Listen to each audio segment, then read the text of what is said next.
Bonjour à toutes et à tous. C'est un vrai plaisir d'être là. Alors, je vais le préciser en entrée. Je préside le conseil d'administration de l'ENISA, qui est donc l'agence européenne pour la cybersécurité qui a été établie en 2004. Mais je suis aussi conseiller auprès du sous-directeur stratégie à l'ANSSI. Donc, je représente la France au bord de l'ENISA. Mais j'assure également cette mission de présidence pour fédérer l'ensemble des États membres autour d'un projet commun au travers de cette agence. Alors, on m'a demandé, en conclusion de ce panorama 2019, de proposer une ouverture sur l'Europe. Et je tiens à le dire tout de suite, je ne vais pas vous parler à titre principal de la menace. On a eu énormément d'expertes et d'experts qui sont intervenus aujourd'hui. Et encore une fois, merci Occlusive de cette invitation. J'ai trouvé cet après-midi passionnante. Je vais essayer de vous parler de les raisons pour lesquelles l'Union européenne, contre toute attente pour certains, au moins à une certaine époque, s'est intéressée au sujet de la cybersécurité, que pour beaucoup nous considérons comme un enjeu de sécurité très sensible et pour un État un enjeu de sécurité nationale, et comment l'Union européenne a gagné, on va dire, ses lettres de noblesse en la matière, et comment l'ENISA, l'agence que je préside aujourd'hui, joue un rôle en la matière. Je voudrais dire tout d'abord que, pour la petite histoire, l'Union européenne s'est intéressée à la cybersécurité très tôt. La première communication de la Commission européenne sur le sujet, elle date de 2000.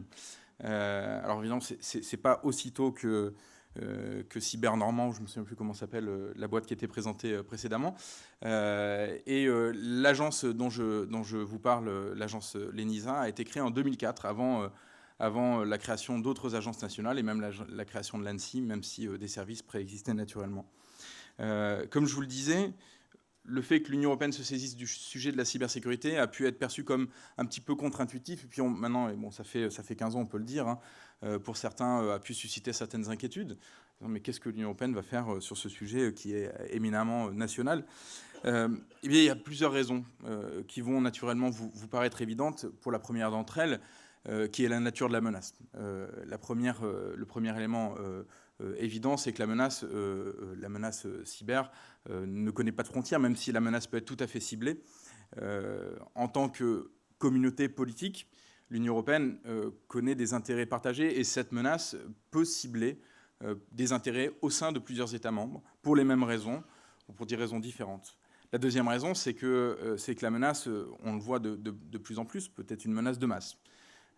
L'exemple de WannaCry a été un électrochoc au niveau européen, même si l'Europe avait commencé à se préparer à ce sujet-là, mais a plongé l'Europe dans cette réalité qui est que plusieurs États membres, et au sein de ces États membres, leur écosystème industriel et même les citoyens peuvent être affectés par une même menace, indiscriminée dans les cibles, mais dans les impacts potentiellement très graves.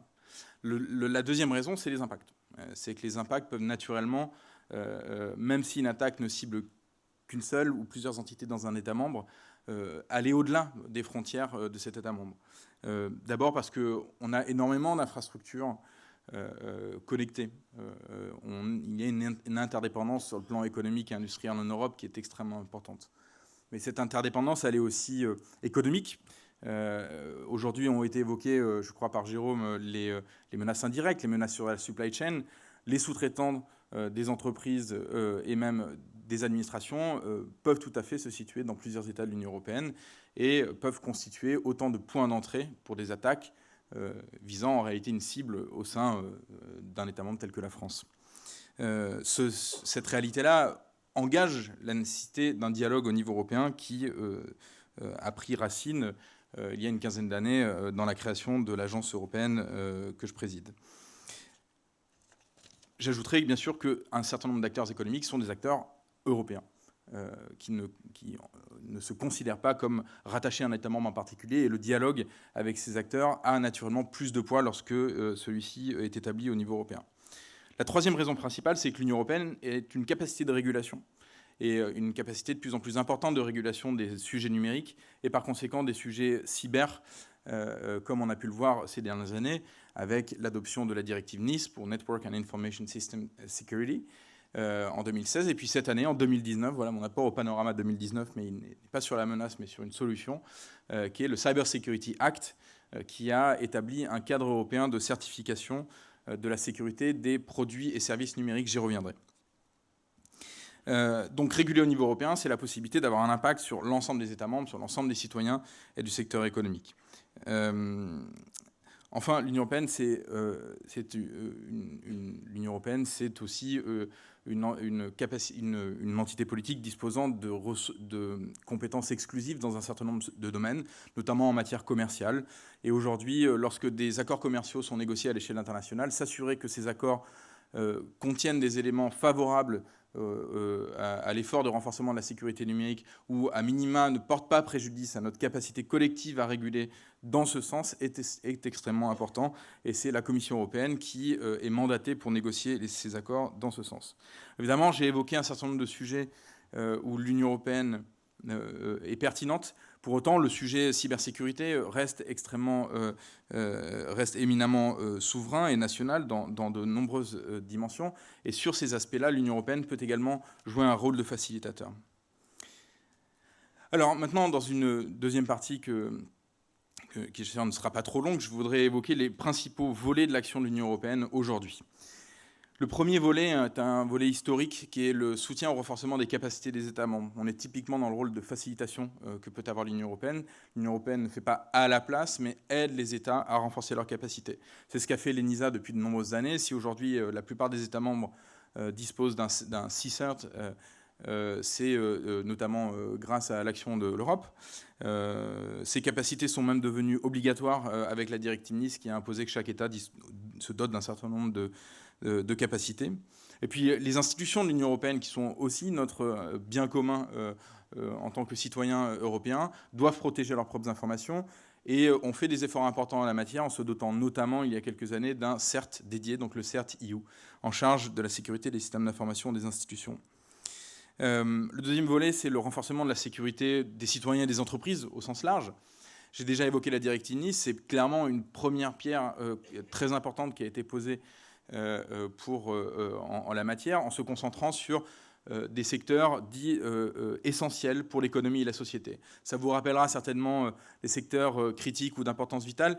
On a un angle un petit peu différent, mais il y a des similarités en termes de catégories de secteurs avec les transports, etc.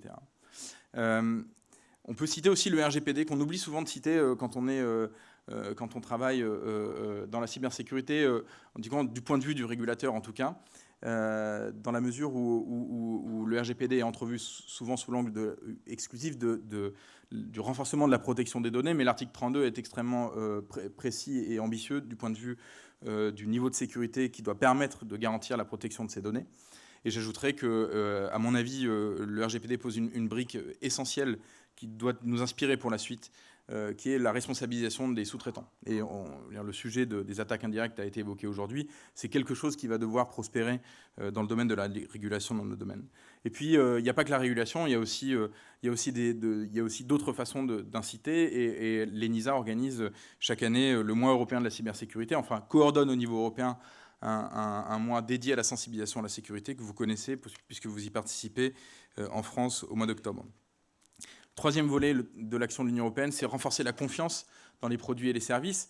Là, l'Union européenne est d'autant plus légitime que c'est vraiment la logique du marché intérieur qui est à l'œuvre et de la confiance dans le marché unique numérique. De ce point de vue-là, il y a clairement deux axes. Ce n'est pas les plus simples et ce n'est pas les plus légers, mais il y a d'une part la question de l'autonomie stratégique numérique, de l'autonomie industrielle. Et l'ambition est forte, tout demeure forte, la nouvelle Commission l'a dit.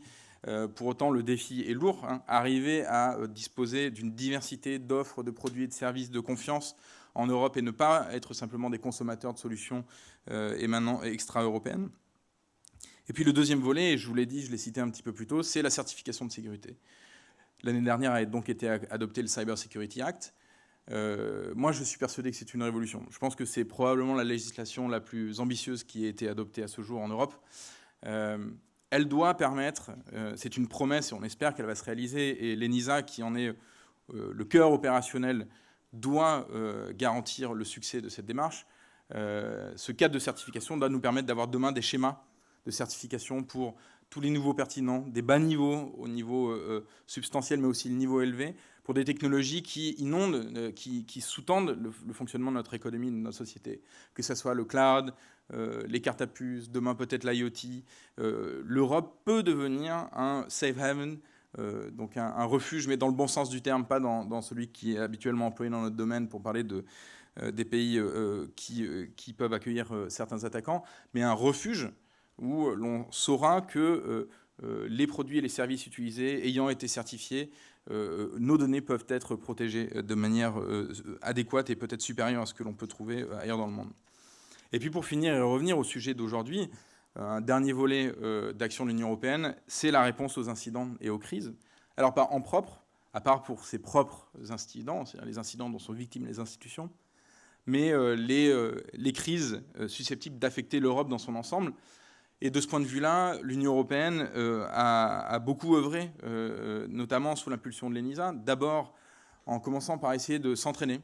Cyber Europe, vous connaissez certainement, ça a commencé en 2014 ou 2016, je ne veux pas dire de bêtises, mais c'est pour la première fois 28 États membres qui se sont entraînés à tester des choses au départ assez basiques, savoir savoir si on sait s'appeler et si on connaît les bons points de contact, jusqu'à aujourd'hui des exercices beaucoup plus élaborés de crise pan-européenne susceptibles d'affecter des secteurs tels que l'énergie ou les transports.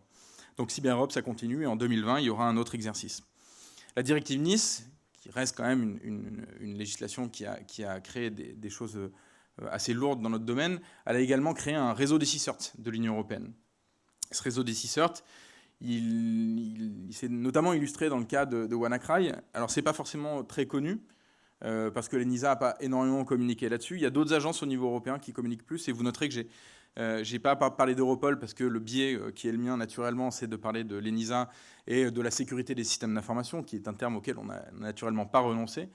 Mais il y a aussi d'autres agences au niveau européen qui œuvrent contre la cybercriminalité. Europol, notamment sur WannaCry, avait beaucoup communiqué. Mais dans le réseau des CSIRT, pour la première fois, de très nombreux CSIRT, donc certes gouvernementaux des États membres, ont coopéré, ont échangé de l'information, ont testé des premières communications avec le niveau politique européen, ont mis en œuvre des Standard Operating Procedures. Toutes ces choses-là sont à l'œuvre et sont en train d'être travaillées. Et c'est extrêmement prometteur, et on espère naturellement que cette prochaine crise n'arrivera pas, mais on sait très bien qu'elle arrivera. Et ce jour-là, on aura à notre disposition un outil qui, je l'espère, nous permettra d'être plus efficace dans notre communication et dans notre réaction. Et puis, la Commission a aussi publié un projet de blueprint, c'est-à-dire un cadre de gestion des crises cyber au niveau européen, puisque gérer les crises au niveau européen, exclusivement au niveau technique, ça n'aurait pas de sens. La plus-value probablement de l'Europe en la matière, ça sera demain de permettre un dialogue au niveau opérationnel, mais aussi stratégique entre les États pour prendre les bonnes décisions au bon moment. Je vais conclure parce que je pense que j'ai déjà dépassé la dernière minute, pour vous dire que dans tout ça, de nombreux défis demeurent, ce qui est très bien parce qu'on a encore du travail et on a beaucoup de choses à faire, que ce soit en matière d'anticipation des menaces comme vous le faites, finalement, en retraçant les menaces de l'année écoulée, vous parlez de 2020, que ce soit en matière de gouvernance, de régulation. Quelle sera la prochaine régulation européenne qui nous permettra de franchir une nouvelle marche ? Peut-être faudra-t-il s'intéresser aussi aux acteurs du numérique, notamment les acteurs systémiques, qui ont aussi une responsabilité très importante. Mon message, il est simple, en m'adressant à vous, membres de Clusif, c'est que je pense que, quelle que soit l'échelle, qu'elle soit française ou européenne, le passage à l'échelle de notre action en matière de renforcement de la sécurité et de la confiance numérique ne peut que passer par notre capacité à fédérer les écosystèmes et à créer, au travers de ces écosystèmes connectés, des relais, à la fois de la bonne parole, mais aussi des capacités à remonter de l'expertise, remonter la connaissance de la menace et bâtir, co-construire ensemble des solutions. Ce sera donc mon message, et j'espère qu'à l'avenir, l'échelle européenne sera aussi davantage capable de parler avec les écosystèmes nationaux, ce qui n'a pas forcément été autant le cas par le passé que l'UE a parlé avec les États. Mais voilà mon message pour la suite, fédérons les écosystèmes.